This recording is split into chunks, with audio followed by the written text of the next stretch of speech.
4 years, he lived in silence, haunted by the ghosts of a past he thought was buried.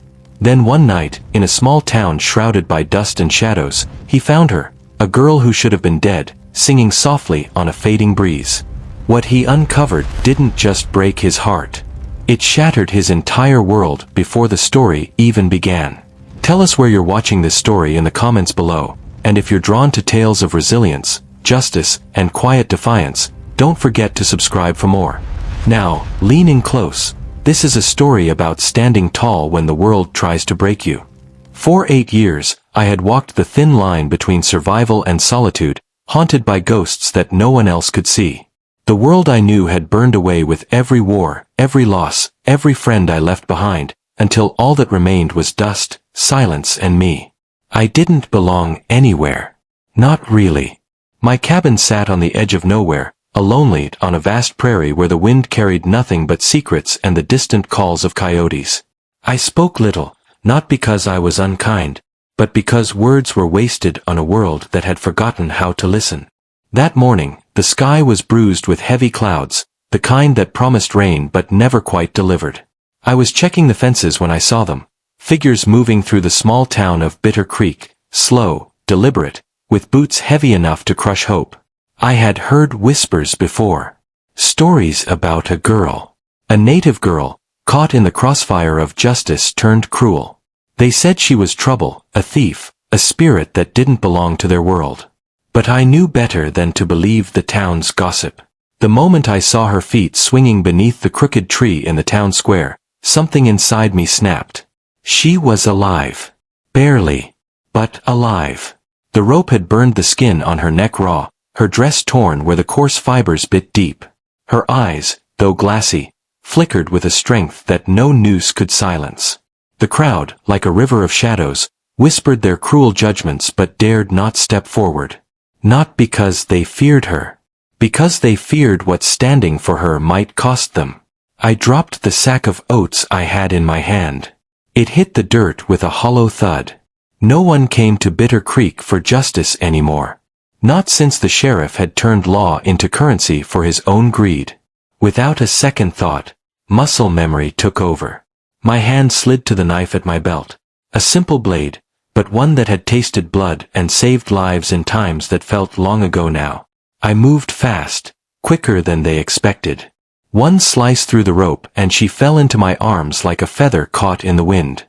She gasped, ragged, shallow, but it was breath. The crowd froze. The preacher said a prayer, but the words were hollow. No guns were drawn. No words shouted. Just silence, the kind that screams when injustice is ignored too long. I carried her away, away from the crooked stares and judgmental eyes, away from the smell of smoke and fear. My cabin was no sanctuary, just a shelter from a world too broken to care. But it was all she had now. Her name was Natawi. She didn't say much. Her eyes held stories that would choke a man dry. Stories of loss, of chains broken and promises betrayed. She was young, no more than 20 summers, but her spirit was as old as the hills. For days, I tended to her wounds and watched the fire flicker in the hearth, a weak glow fighting back the darkness outside. Outside, Bitter Creek whispered of vengeance and retribution, and I knew the sheriff's men would come. They always came. But I was ready. I had buried more than grief in this land. I had buried old wars, old traps, old scars carved into the earth by hands like mine. Tonight, they would find out that justice wasn't something you could buy or sell in Bitter Creek. Because sometimes, the quietest man was the deadliest. And sometimes, survival was about more than just living. It was about refusing to die without a fight. The dawn was a reluctant thing that day, filtering weakly through cracks in the weathered planks of my cabin. The cold was stubborn, seeping into the bones as if the earth itself remembered the wars and bloodshed that had stained its surface. I lay awake on the rough cot, the weight of the girl in the bed beside me heavier than any burden I'd carried before. Her breaths were shallow but steady now. The ragged edge of life clung to her, stubborn and raw. Natawi. That name kept circling in my mind. Spirit talker, she'd said, voice cracked and barely above a whisper. A name like that carried weight in these parts, carried old magic or old pain, or maybe both. I traced the scars on her wrists again. Coarse rope burns, faded bruises, the kind of marks a town like Bitter Creek left on anyone who dared stand against its crooked justice. She'd been marked as an enemy, a troublemaker, a thief, and almost a ghost. The wind rattled the windowpane, carrying the smell of sagebrush and dry dirt, a scent so familiar it felt like coming home even if home had long ceased to be a place of peace.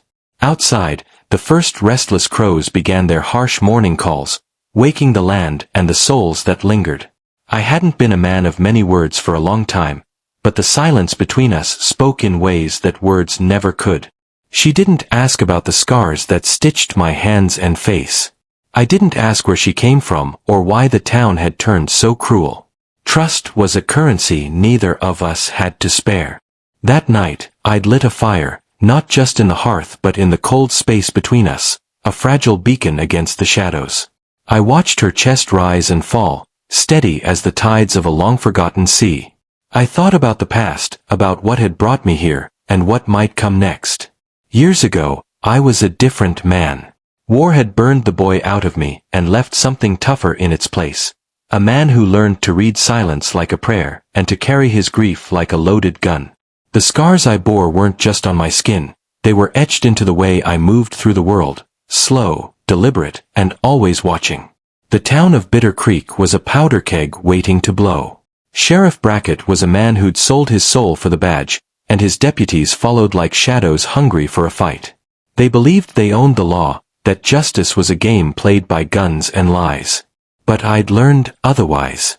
The girl in my cabin was their defiance made flesh, a living reminder that not everyone bowed to corruption and cruelty. She didn't speak, but her eyes told stories, of broken chains, of secrets whispered under moonlight, of a fire that refused to be snuffed out. I spent the morning reinforcing the windows and checking the traps I'd set years ago, remnants of a war long ended but never forgotten. Old steel wires, powder kegs hidden beneath the barn floor, and carefully placed spikes along the fences. This land was my fortress now, my tomb, and my battleground. The sun climbed higher, burning off the morning mist and revealing the dry, cracked earth beyond the cabin's door. The wind picked up, carrying dust and the faint sound of horses approaching. I felt it in my gut before I saw them. 3 riders, their hats pulled low, faces shadowed. Sheriff Brackett led them, as expected. The same hard eyes that had hanged a girl without trial now searched for answers on my land. They thought they could scare me into submission, make me hand over the girl like a prized possession. But they didn't know what they were dealing with. I met them on the porch, coffee in hand, shotgun resting against the doorframe. The air was thick with tension, the kind that tightens your chest and makes your fingers twitch. Brackett's voice was smooth, almost polite, but laced with venom. "Morning, Harper. Heard there's been some trouble. Girl went missing from town. You wouldn't have seen anything out of place, would you?" I sipped my coffee slowly, letting the silence stretch. "Plenty out here, Sheriff. Coyotes, dry earth, and men looking for a fight. No girl." He didn't like the answer. His men shifted uneasily, hands hovering near their guns. Brackett narrowed his eyes. "Tracks leading out this way. Bare feet, small prints. You know anything about that?" I looked each of them in the eye, unflinching. "Not a tracker, Sheriff. I track pain, loss, and the ghosts that come with them." A low chuckle escaped from one of the deputies, but Brackett silenced him with a glare. "Harboring a fugitive makes you an accessory," he said coldly. "Especially if she's a native." I let the words hang, thick as smoke. "I'm no one's accessory. Just a man who knows when to stand and when to fall." They didn't say more, just turned their horses slowly and rode back toward the town. But I knew they'd be back. They always came back. With more men. With fire. With hate. Back inside, Natawi was sitting by the fire, blanket wrapped tight around her. She looked up as I entered, eyes sharp despite the bruises. No words passed between us, only a shared understanding that the fight was far from over. Days bled into nights as I tended her wounds and prepared for what was coming. The land whispered warnings, the rattling of rattlesnakes beneath the porch, the distant howl of wolves on the ridge, the restless rustle of dry grass waiting to ignite. I dug deep into the past, pulling up memories I'd buried like bones. The traps beneath the barn floor were relics of a violent time, wired explosives, hidden pits, and deadly snares. I hadn't needed them in years, but the world had changed. Natawi watched quietly as I worked, her gaze never leaving me. There was a silent strength in her, a defiance that neither scars nor chains could break. I began to believe that maybe, just maybe, we were both fighting for the same thing, redemption in a world that forgot how to forgive. One evening, as the sun sank behind the hills, casting long shadows across the dry creek bed, I caught the faint sound of hooves. Not the sheriff's men, something else. Someone else. I stood by the window, watching figures emerge from the dust, silhouettes against the fading light. They moved with purpose, boots steady, rifles ready. My hand tightened around the grip of my shotgun. The fight was coming. And this time, it wouldn't just be about survival. It would be about justice. The night was never truly silent in the West. Even when the townsfolk shuttered their windows and the lamps died one by one, the land spoke in whispers, the creak of old wood, the sigh of the wind through the sagebrush, the restless rustle of dry grass waiting for a spark. And that night, the silence was a warning. I sat by the fire, the glow casting deep shadows across Natawi's face. Her eyes were closed, but her hands twitched occasionally, restless beneath the blanket. I was no healer, no preacher, just a man who'd been broken and bent but never quite snapped. And somehow, that was enough. The door creaked, a soft sound almost lost in the wind. I tensed, hand on the shotgun. But it was just the night, or maybe a coyote passing by, its eyes reflecting like tiny stars in the dark. Still, I could feel it. The gathering storm beyond the hills, the inevitable clash creeping closer like a rattlesnake ready to strike. Days ago, I'd seen the sheriff and his men scouting the ridges, their horses kicking up dust like death itself was on their heels. Brackett had sent word through the town that harboring a fugitive would not be tolerated, and from the way the deputy's eyes gleamed, I knew it was more than just a warning. It was a promise. But I'd learned a long time ago that promises made in blood were the hardest to break. I looked around my cabin, old timber walls scarred by weather and war, the dusty floor littered with remnants of a life I'd tried to leave behind. There were tools, weapons, traps, relics of a time when I fought to survive, not just to exist.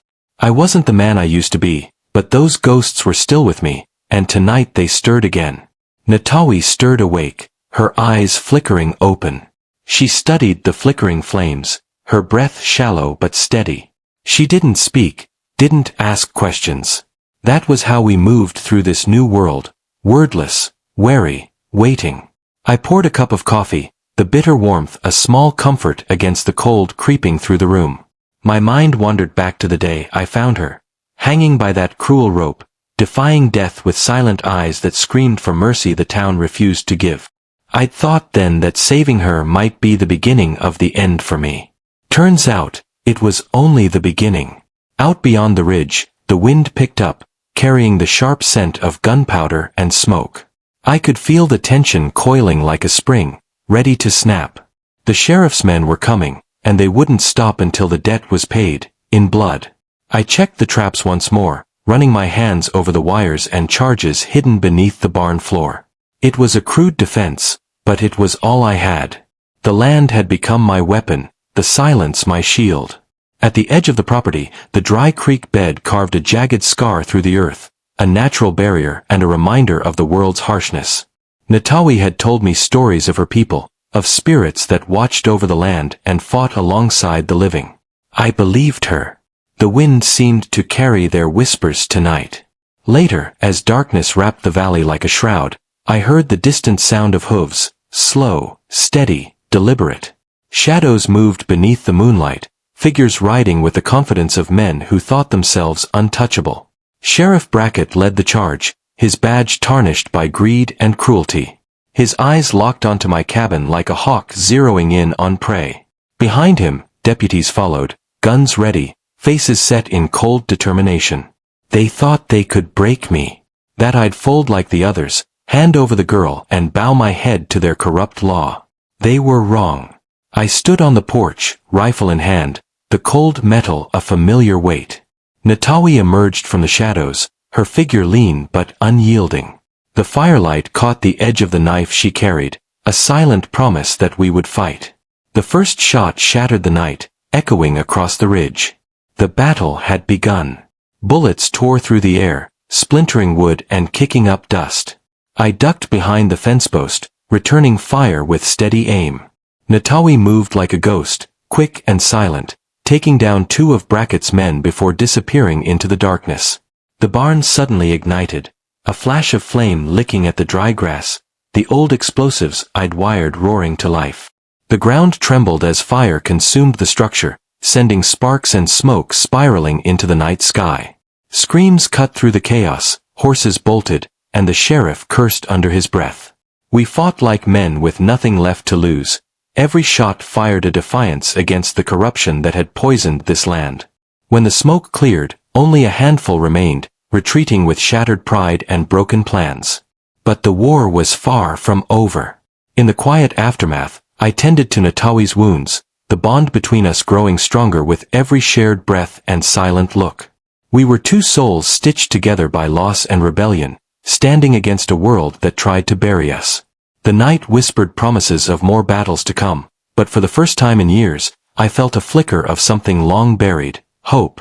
And in the Wild West, that was a dangerous thing. The nights that followed were restless, a fragile calm before the inevitable storm. The land around my cabin felt alive in a way I hadn't noticed before. Every creak of the wood, every whisper of wind through the dry grass, spoke of the tension building beyond the horizon. The scars of Bitter Creek had reached us, but we were not yet broken. Natawi remained quiet, wrapped in that threadbare blanket, her eyes watching the flickering flames as if she were searching for answers in their dance. I could see the fight still burning in her, fierce and silent, a spirit that refused to be crushed. Her skin bore the harsh map of her suffering, but beneath it, there was an unyielding strength. We were 2 broken souls bound by something neither of us could yet name. My own body was worn thin from days of watchful waiting and endless preparation. The traps beneath the barn, wire snares, hidden pits lined with sharpened stakes, barrels rigged to explode, were set and ready, waiting for the moment when the shadows would cross the threshold. I thought back to the years before this solitude. The battles, the blood, the names of friends lost like dry leaves in a storm. War had shaped me, but it had not broken me. Every scar was a story, every memory a lesson etched into flesh and bone. The world was a hard place, and justice was rarely found in courts or by lawmen's orders. It was carved out by those willing to fight in the shadows. Bitter Creek was a town swallowed by corruption, a place where the badge meant nothing but a license to kill and silence dissent. Sheriff Brackett was the puppeteer pulling strings of fear and power, and his deputies were the knives hidden behind the smiles. They believed themselves invincible. But I knew better. One evening, as the last light of the sun bled out over the hills, I heard the faint crunch of footsteps on dry leaves. I stepped outside, rifle gripped tight, eyes scanning the horizon. Natawi was beside me in a heartbeat, blade ready, shadows clinging to her like a second skin. There was no fear between us, only the cold, hard readiness of 2 warriors who knew the cost of failure. From the ridge, figures emerged, cautious but resolute, men sent by Brackett, searching, probing. They circled the land like vultures, smelling for weakness, for any sign that the spirit they sought was vulnerable. But we were not. I motioned to Natawi, and we melted back into the cover of the tall grass, moving silently like ghosts. Our trap was set. The land itself was our weapon. The night swallowed the horizon, and with it, the first of their horses. A wire snared a leg, sending a rider tumbling into the dirt. A barrel exploded with a roar that shattered the silence and sent men scrambling.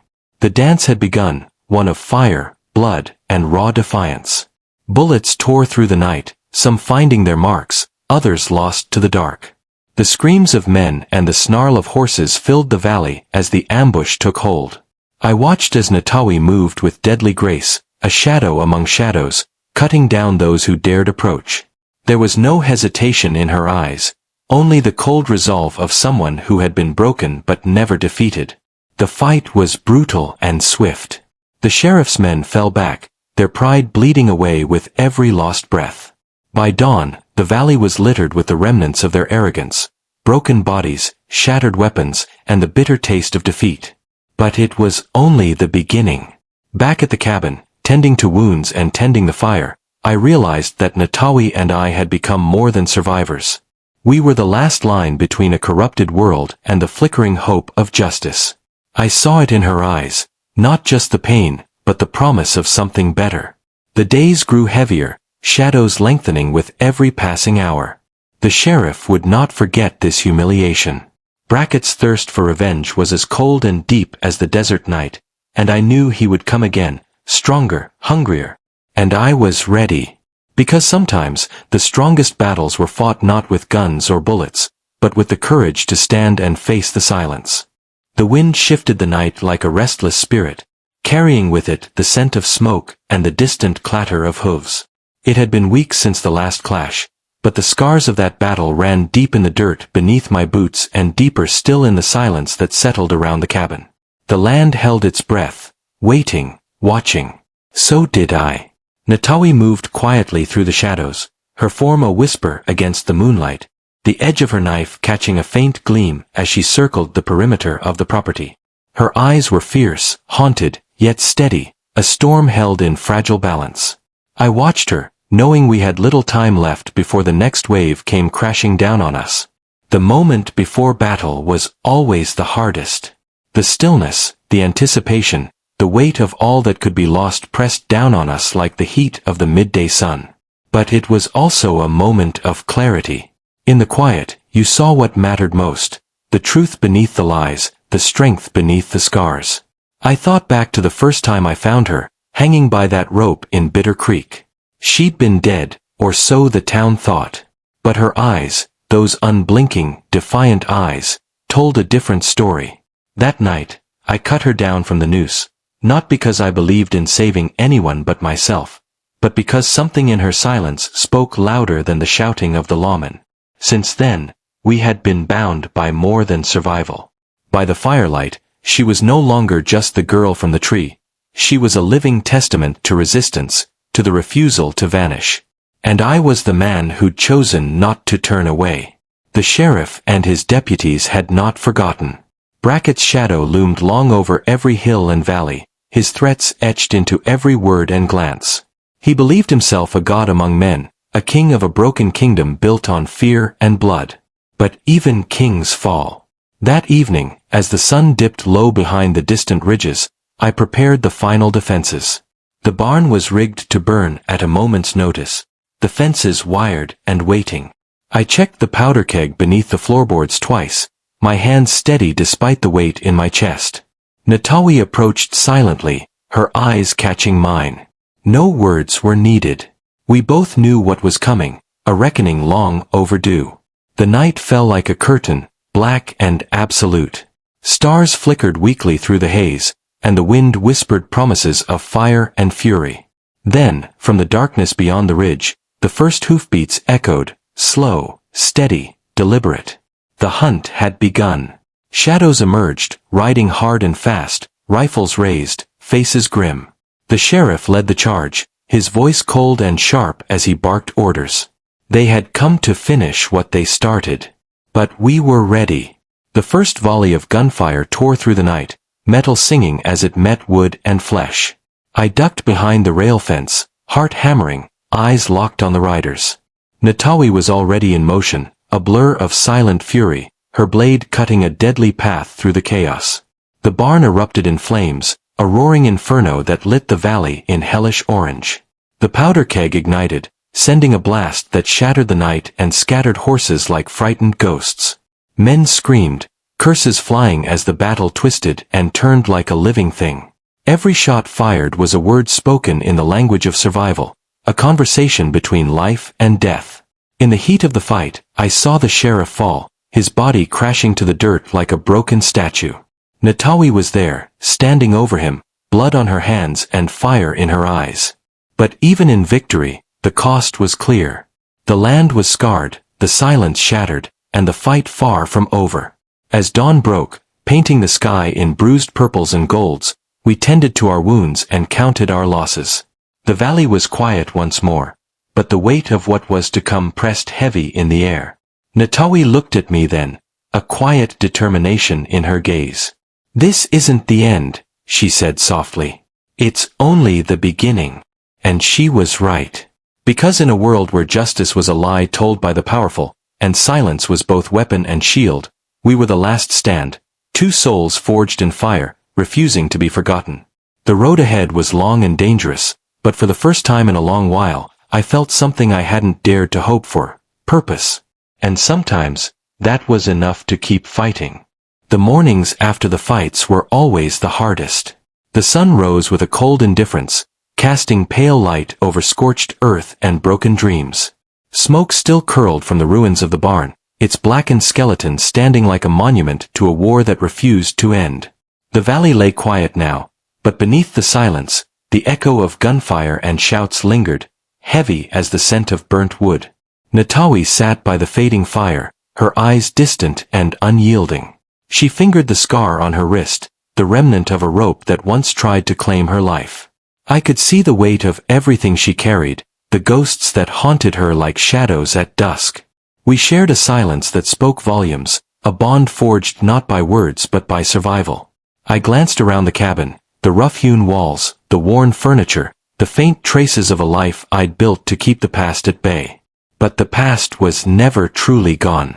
It lived in the creak of the floorboards, the cold draft through the cracks, and in the steady beat of my own restless heart. The sheriff was dead, yes. But Brackett's men were scattered, wounded, and angry. They would regroup, rally under new banners, and come back with fire and fury twice as fierce. I could see it in the way the wind shifted, in the restless calls of the coyotes at night. We were not safe. Not yet. That day, as I patrolled the perimeter, I found the first signs of their return. Fresh tracks in the dust, the faint glint of metal caught in the sunlight, messages carved in the language of menace. Someone wanted to send a warning. The fight wasn't over, and mercy was a luxury no one here could afford. Natawi and I spent hours reinforcing our defenses, checking traps, and preparing for the inevitable. She moved with quiet efficiency, a survivor who understood the cost of hesitation. I admired her strength, even as I wrestled with my own demons. There were moments when I caught her watching me, eyes searching for answers I couldn't give. What did she see when she looked at me? A man haunted by loss? A warrior too broken to fight? Or something else, a flicker of hope hidden beneath layers of pain? I didn't know. But I did know this: whatever came next, we faced it together. The nights grew longer, shadows creeping closer with every passing hour. I kept watch from the porch, rifle in hand, the cold metal a steady weight against my skin. The wind carried distant sounds, the bark of dogs, the clatter of hooves, voices low and threatening. The hunt was on. One evening, as the sun dipped below the horizon, I saw movement on the ridge. Figures silhouetted against the fading light, riding hard and fast. Brackett's men had returned, bolstered by reinforcements, their eyes burning with the hunger for vengeance. The battle that followed was a brutal symphony of gunfire and steel, fire and fury. Bullets tore through the air, splintering wood and flesh alike. Natawi fought like a force of nature, her blade flashing in the firelight, a living storm of retribution. I held the line, my rifle steady despite the chaos swirling around me. The cabin shook with each explosion, the earth trembling beneath our feet. Smoke and ash filled the air, choking and suffocating, but we fought on. When the dust finally settled, the valley was littered with the broken and the fallen. The price of resistance was high, but we had survived. In the quiet aftermath, I tended to Natawi's wounds, my hands steady despite the weight in my chest. She met my gaze, eyes fierce and unyielding. "We're not done," she said, voice low but certain. "No," I replied. "Not by a long shot." The days that followed were a tense truce, a fragile peace held together by shared pain and unspoken promises. We patched our wounds, tended the land, and prepared for what was coming. Because the fight for justice in this broken land was never over. It was a battle of shadows and silence, of courage and defiance. And we were ready. The days grew colder as autumn edged its way into the valley. The sun dipped lower in the sky, casting long shadows that stretched like fingers over the scorched earth around the cabin. With each passing dawn, the weight of what lay ahead pressed harder against my chest, a slow-burning ember of unease that refused to die. Natawi moved through the morning mist like a ghost, silent and purposeful. The bruises on her skin had faded, but the fire in her eyes remained, burning brighter than ever. I watched her tend the small garden we'd planted, a stubborn patch of green defiantly sprouting amid the ash and dirt, and I wondered how much of herself she could reclaim after everything that had been taken. The cabin had become a fortress, but not just in wood and wire. It was a sanctuary for two broken souls who refused to vanish into the silence. We had come too far to give up now, but the past had a way of creeping back, stubborn as the weeds that tried to choke the life from the earth. Each night, I lay awake listening to the sounds of the dark, the distant howl of coyotes, the rustle of dry leaves, the crack of a twig underfoot. The world outside our fragile refuge was waiting, watching, hunting. Brackett's men were not the only threat. There were others, shadows lurking beyond the trees, whispers in the wind, the relentless march of time that threatened to swallow us whole. The sheriff's death had left a vacuum, but it had not ended the rot. The town of Bitter Creek was a nest of vipers, its corruption seeping like poison through the veins of the land. New leaders would rise, fueled by greed and bloodlust, eager to snuff out any spark of rebellion. One evening, as twilight bled into night, I spotted movement near the ridge. Figures emerged from the shadows, riding hard with faces grim and guns low. It was a small band, scouts sent to test our defenses, to see if the ghosts of the past still walked these hills. Natawi and I prepared silently, the air thick with anticipation. Our traps were set, the land armed with hidden dangers. We were ready to send a message, a warning etched in fire and steel.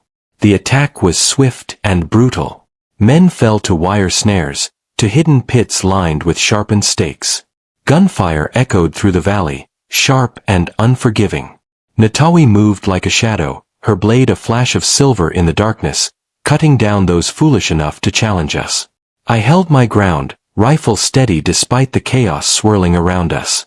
The night was alive with the roar of battle, the scent of smoke and sweat heavy in the air. We fought not just for survival, but for something more. For justice, for redemption, for the fragile hope that maybe, just maybe, the world could be different. When the dust settled, the scouts lay broken and scattered, their message clear. The fight was far from over. But so were we. The days that followed were a blur of preparation and quiet moments stolen between battles. Natawi and I shared a bond deeper than words, a silent understanding forged in the fire of shared pain and unyielding will. One night, as the moon hung low and heavy in the sky, I found myself staring into the flames, memories swirling like smoke. The faces of those I'd lost, the battles fought and blood spilled, all weaving into the story that had brought me here. Natawi's voice broke the silence. "You carry ghosts," she said softly. I nodded. "They don't leave." She reached out, her hand brushing against mine, a touch gentle and fierce all at once. "Maybe that's why we fight. To keep the ghosts alive." In that moment, beneath the vast, indifferent sky, I understood. We were not just fighting for survival. We were fighting for memory, for honor, for the refusal to be forgotten. The road ahead was dark and uncertain, but we would face it together, two souls bound by loss and defiance, standing firm against the silence. Because in the Wild West, justice was not given. It was taken. And sometimes, it was the silent ones who made the loudest stand. The nights grew colder, the wind harsher, as the first hints of winter crept across the valley. The trees stood bare and skeletal, their branches scraping the gray sky like the fingers of ghosts long gone. Frost settled on the earth at dawn, sparkling like broken glass under the weak sun. The land was hardening, preparing for the unforgiving season ahead, and so were we. Natawi and I had settled into a rhythm born of necessity.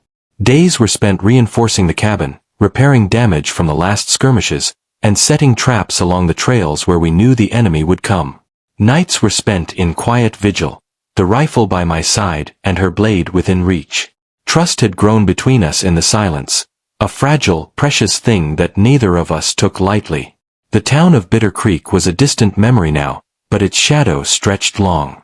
The men who served Brackett's lawless reign had dispersed, but their hatred hadn't. Rumors drifted on the wind, whispers of a new sheriff appointed by the corrupt council, men hungry to reclaim their lost power and willing to burn the valley to ashes to do it.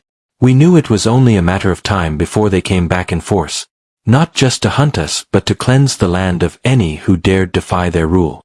I often found myself staring into the fire late at night, wrestling with memories that refused to fade. The faces of friends lost in distant battles, the screams that echoed in my dreams, the weight of a life spent running from ghosts. But here, with Natawi beside me, the ghosts seemed less like chains and more like fuel, the fire that kept me moving forward. One morning, the wind brought a different sound, the faint but unmistakable whistle of a bullet slicing through air. I barely had time to duck as a shot rang out, thudding into the side of the cabin, splinters flying. The fight was no longer just a threat, it was at our doorstep. We sprang into action. The trap by the creek had been disturbed, the wire bent and broken, a sign someone was scouting, probing for weakness. I checked the powder keg hidden beneath the floorboards, its scent sharp and promising. Natawi stood beside me, eyes narrowed.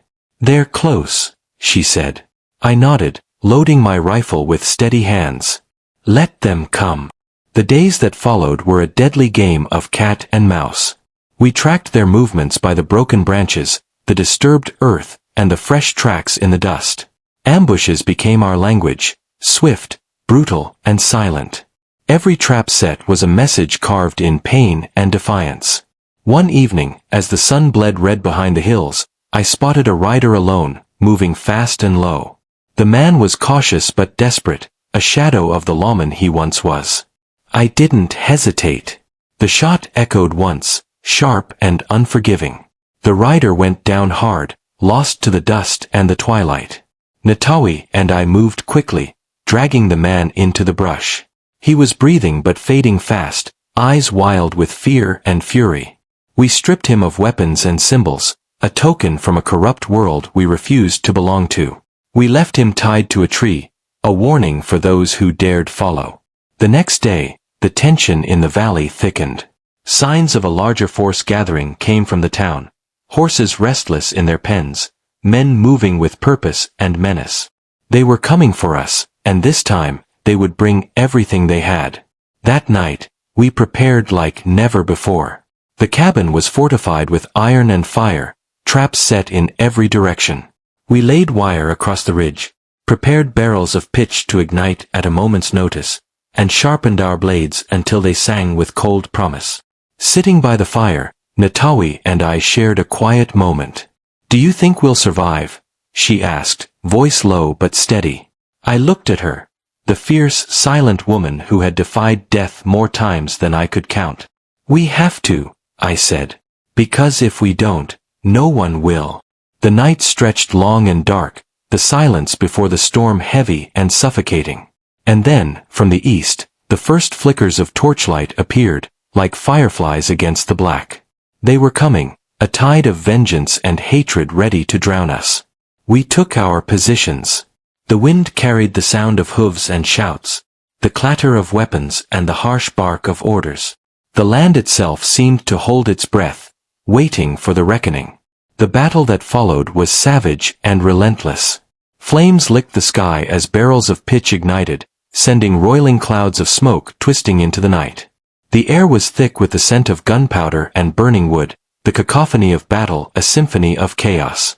Natawi moved like a storm, her blade a flash of silver cutting down those foolish enough to reach the cabin walls. I fired from the shadows, every shot a prayer for survival, every breath a defiance against the dark. Men fell, screamed, and scattered. The night was torn apart by fire and fury, but we stood firm. When dawn broke, the valley was quiet once more, scarred but unbeaten. The bodies of our foes littered the ground, a grim testament to the cost of rebellion. Natawi and I looked at each other, the firelight fading in our eyes but the resolve burning brighter than ever. This was not the end. It was only the beginning. Because in a land ruled by silence and shadow, sometimes the loudest voice was the one that refused to be silenced. The dawn came slow and heavy, the sky painted with bruises of purple and orange. The valley lay quiet, but beneath that fragile calm, the earth throbbed with the echoes of last night's battle. The scent of smoke lingered, sharp and biting, mingling with the damp chill of early morning. Our bodies ached, muscles tight and raw, but the fire in our souls refused to dim. Natawi moved through the cabin, her eyes scanning the horizon with the same fierce determination I'd come to rely on. The bruises on her skin were fading, but the scars beneath the surface ran deeper, etched into the very core of who she was. She was more than a survivor, she was a force of nature, unyielding and wild. I sat by the fire, loading my rifle with slow, deliberate hands. The events of the past weeks played over in my mind like a relentless reel. The hanging, the rescue, the battles, the loss. I'd buried too many ghosts, but with her here, the weight felt lighter, if only for a moment. The peace was deceptive. News from Bitter Creek arrived on the wind. A courier, captured and released with a warning carved into his back. The corrupt council was uniting, pooling resources, and preparing for an all-out assault. They wanted to crush the rebellion before it could ignite a flame that might burn down their whole rotten empire. We had no choice but to prepare for the fight of our lives. Days were consumed with strategy and survival. We mapped the terrain, identifying choke points and hidden paths, places where the land itself could be an ally. Natawi proved to be a master tracker and scout, her senses sharp and instincts honed by years of hardship. I relied on my knowledge of traps and old warfare tactics, lessons learned in blood and fire. The cabin became a war room. Maps spread across rough-hewn tables, plans drawn with charcoal and blood. Each trap was a thread in a web of defense, each decision a step closer to the inevitable reckoning. At night, the silence was shattered by distant gunfire and the hollow sound of hooves. The enemy was testing us, probing our defenses, looking for weakness. But we held firm, striking back with swift, deadly precision. One evening, as the sun sank beneath the hills, casting long shadows over the valley, we spotted a group of riders moving fast through the trees. They were outlaws, mercenaries hired by the council to do their dirty work. We watched from the ridge as they approached, their faces hidden beneath wide-brimmed hats, eyes cold and hard. Natawi and I moved quickly. The traps laid earlier sprang to life, snares tightening, pits revealing sharpened stakes, hidden gunpowder charges sending flames into the night. The outlaws fell one by one, their screams swallowed by the darkness. But victory was costly. Natawi took a bullet to the shoulder, blood staining her dress as she collapsed beside me. I held her close, my heart pounding as I applied pressure to the wound, my hands trembling but steady. "Stay with me," I whispered. Her eyes met mine, fierce despite the pain. "We survive," she said, voice low but certain. "No matter what." The days that followed tested every ounce of our strength. Natawi's wound slowed her, but her spirit remained unbroken. I cared for her, tending the injury as best I could, while continuing to fortify our position and plan our next move. The enemy was relentless. Their numbers grew, and with them came new horrors, raids on nearby homesteads, brutal interrogations, and executions meant to break the will of anyone who dared resist. But we were not alone. From the shadows of the mountains, others began to answer the call. Outcasts, former soldiers, and those who had lost everything to the corrupt regime. They arrived quietly, weapons in hand and fire in their eyes, ready to stand with us against the darkness. Together, we forged a new kind of family, bound not by blood, but by a shared cause and the fierce refusal to surrender. One cold night, as the wind howled through the pines and the stars glimmered faintly overhead, we gathered around the fire. Faces were grim but hopeful, stories shared in hushed tones. For the first time in a long time, I felt something I thought was lost. Hope. But hope was fragile. The final battle loomed on the horizon, a storm of steel and fire that would decide the fate of the valley. We knew the cost would be high. Lives would be lost, blood spilled, and scars etched deep. But we would stand. Because sometimes, the quietest voices carried the loudest truth. Because sometimes, justice wasn't a law written on paper, but a fire burning in the hearts of those brave enough to fight for it. And because sometimes, the only way to silence the darkness was to meet it head-on, with courage, defiance, and an unbreakable will. The wind had turned colder, sharper, as if the very breath of the valley knew what was coming. The once golden fields had turned brittle and brown, whispering dry secrets beneath the steady gray sky. The world seemed to hold its breath, waiting for the storm that would sweep through and change everything. Our small band of rebels moved with purpose, each step heavy with the weight of what lay ahead. We were no longer just two fighting ghosts. We had become a force forged in fire and shadow, bound by loss but driven by a fierce hope. I saw it in the eyes of those who had joined us, men and women broken but unbowed, ready to stake their lives on a chance for justice. Natawi's shoulder had healed enough for her to move freely again, but the scar remained, a constant reminder of the price we paid. She carried herself with a quiet strength that commanded respect. I watched her tend to the others, her fierce protectiveness a balm for our weary souls.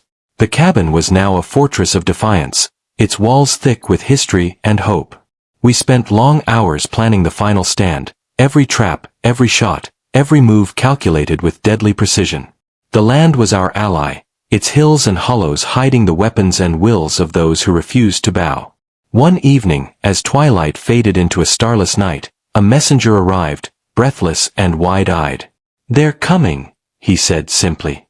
"The council has gathered its full force. Guns, men, even cavalry. They want to end this, tonight." A heavy silence settled over us. The moment we had prepared for had come. I looked at Natawi. Her eyes met mine with a calm that belied the storm inside. "We fight," she said, "for those who cannot." We gathered what we could, rifles, knives, powder, and positioned ourselves around the cabin and along the ridge. The night was thick with anticipation, every shadow seeming to pulse with danger. Then, in the distance, the thunder of hooves broke the silence. Torches flared like wildfires, casting flickering light across the dark landscape. The enemy was advancing, their voices rising in cruel songs of conquest. The battle was brutal and unrelenting. Flames licked the sky as barrels of pitch ignited, sending roiling clouds of smoke twisting into the night.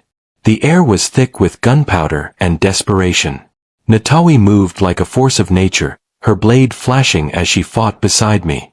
We were no longer just fighting for survival. We were fighting for justice, for honor, for the promise of a better world. Men fell on both sides, screams mingling with the roar of gunfire and the crackle of flame. The land itself seemed to cry out beneath the chaos, the soil soaked with blood and defiance. As dawn broke, the valley was silent once more, scarred but standing. Our enemies lay broken and scattered, their reign of terror ended, for now.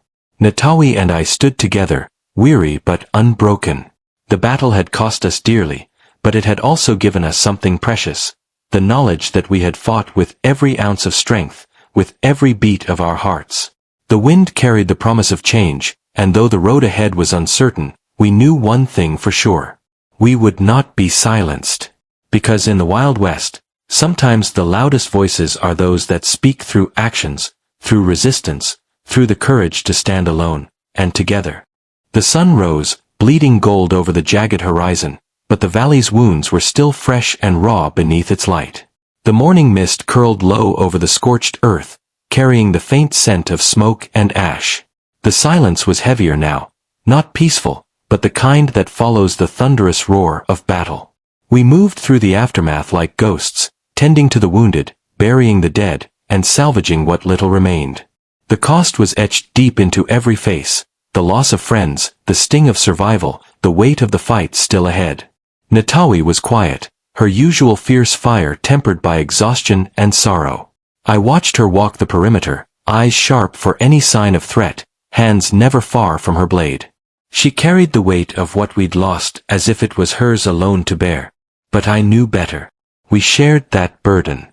The cabin, scarred and battered, still stood, a symbol of defiance against the darkness that had tried to swallow us whole.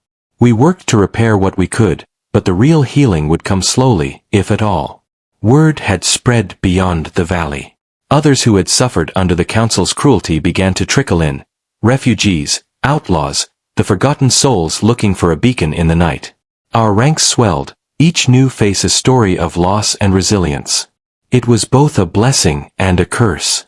More hands meant more strength, but also more mouths to feed, more lives to protect. The valley's fragile peace hung by a thread. One evening, as twilight wrapped the land in a soft embrace, a rider appeared at the edge of camp. His coat was dusty, face weathered, eyes sharp with purpose. He carried a message, a warning and a plea. The council was regrouping, preparing to crush the rebellion once and for all. They were calling in reinforcements, mercenaries from distant lands, ready to burn the valley and all who defied them. We knew then that the final battle was coming. The stakes had never been higher. In the days that followed, we fortified our defenses, drilled the new arrivals, and prepared for the fight that would decide everything. The air was thick with tension, hope, and fear, a volatile mix that crackled like static before a storm. Natawi and I spent long hours strategizing, mapping every inch of the land, planning ambushes and escapes. Our bond had grown deeper, forged in the crucible of shared hardship and quiet understanding. One night, beneath a canopy of stars, she sat beside me by the fire. "Do you think we can win?" she asked, voice barely above a whisper.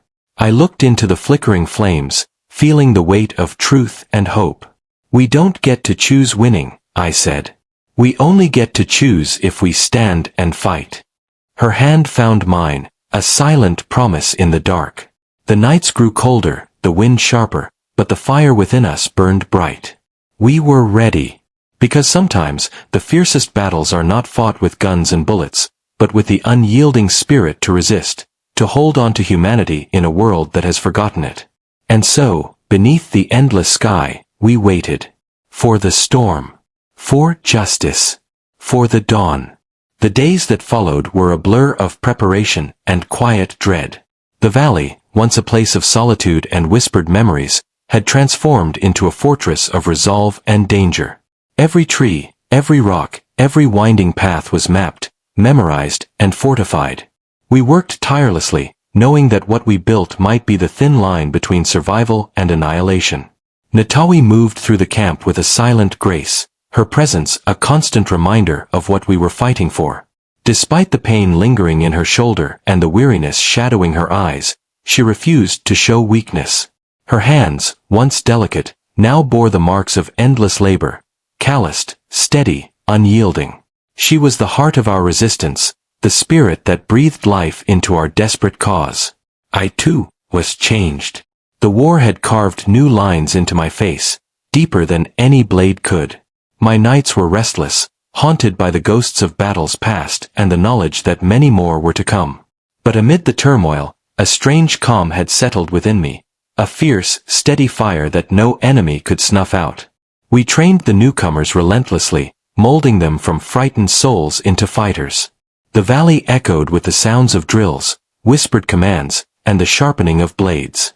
Every man and woman who joined our ranks carried a story of loss and hope, and each was a vital thread woven into the tapestry of our rebellion. Despite the weight of the coming storm, moments of humanity broke through.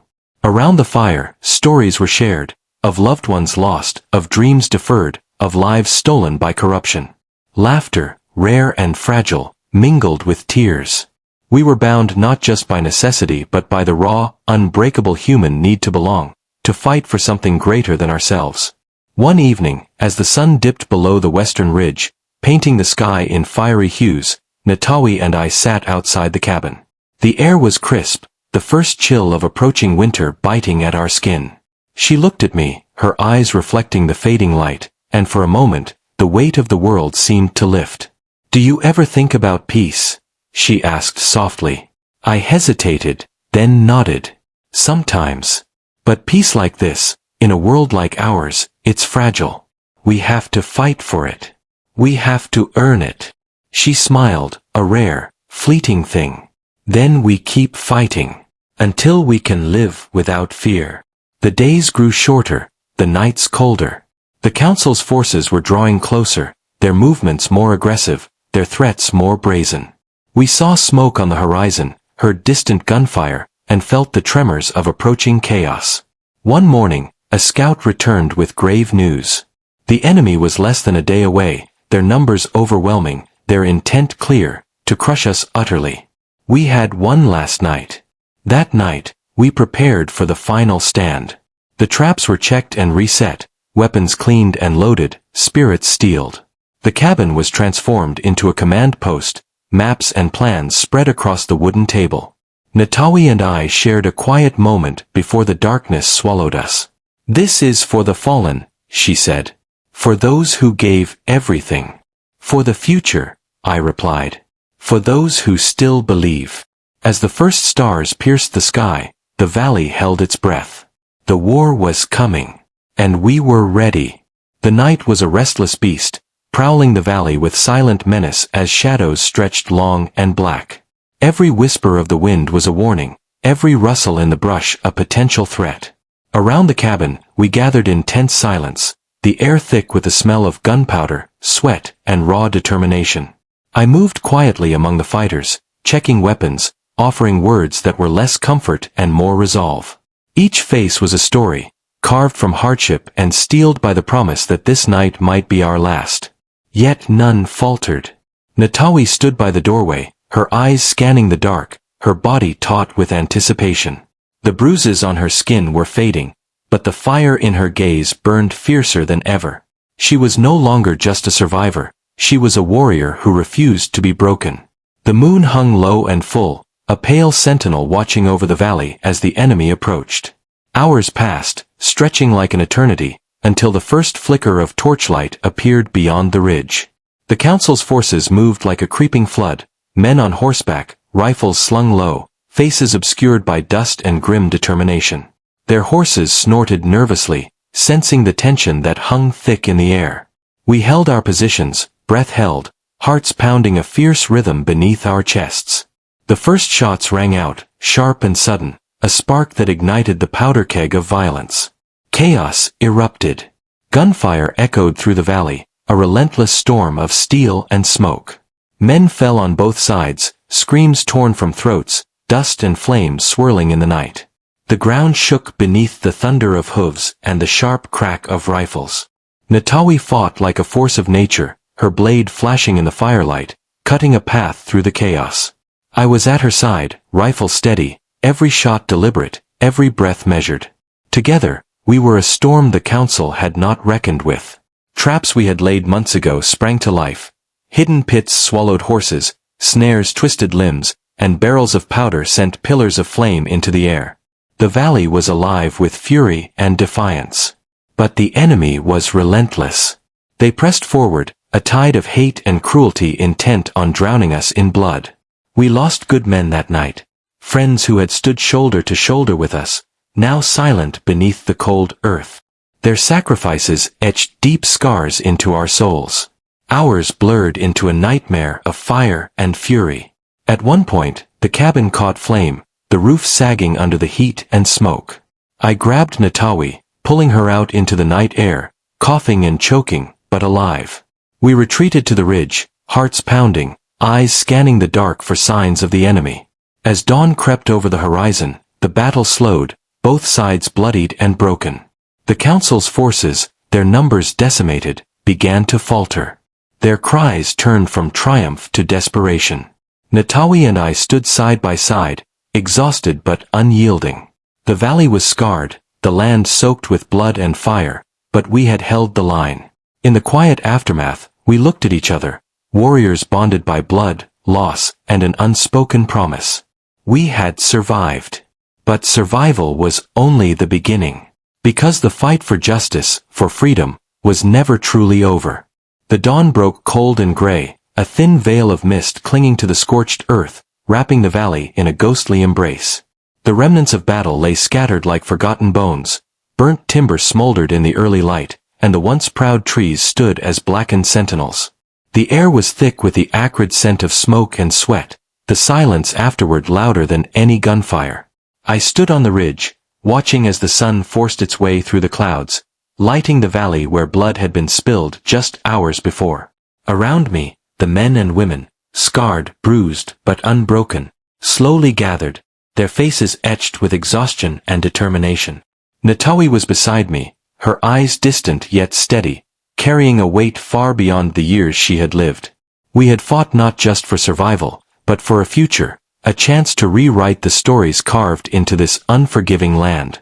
The council's forces were beaten, broken, scattered like ash on the wind. But victory was not a sweet thing. It tasted bitter, laced with loss and sacrifice. I thought about the names, those who had stood with us and now lay silent beneath the soil. They were the ghosts that would never leave, the quiet reminders of what this fight demanded. Yet in their silence, there was a roar, one that spoke louder than any bullet or blade. The valley was ours again, but it was a fragile claim. The war was over, but the scars it left behind were deep. Natawi turned to me, her hand finding mine. "We did it," she said, voice soft but fierce. "They wanted to bury us, but we planted seeds instead." I nodded, the weight in my chest shifting ever so slightly. This land will remember. So will we. Our fight had been more than a battle. It was a testament to what it meant to resist, to hold on to humanity when everything around you tried to strip it away. The corrupt lawmen, the shadowed deputies, the men who hung a girl for fear and power, they were defeated not just by gunfire, but by the refusal to be silenced. As we began to rebuild, the valley slowly breathed again. The rivers ran clearer, the trees whispered old songs, and the wind carried promises of renewal. We weren't just survivors, we were the keepers of a legacy forged in fire and silence, a story that would be told for generations. Natawi's child slept peacefully nearby, the next chapter waiting to be written in innocence and hope. I looked out over the horizon, knowing the road ahead would be hard, but for the first time in years, it was ours to travel. Because in the end, the true victory was not just surviving the fight. It was refusing to give up the fight for justice, for freedom, for the right to be heard. The Wild West had taken much from us, but it could never take that. We were the voices in the silence, the fire in the dark, and we were still standing. If you were in his shoes, would you have fought the same fight? Share your thoughts in the comments below. We want to hear your story. Don't forget to like the video if this tale of resilience and justice moved you, and be sure to explore the other videos on screen for more unforgettable stories. Thanks for watching, and remember, sometimes, standing silent is the loudest rebellion.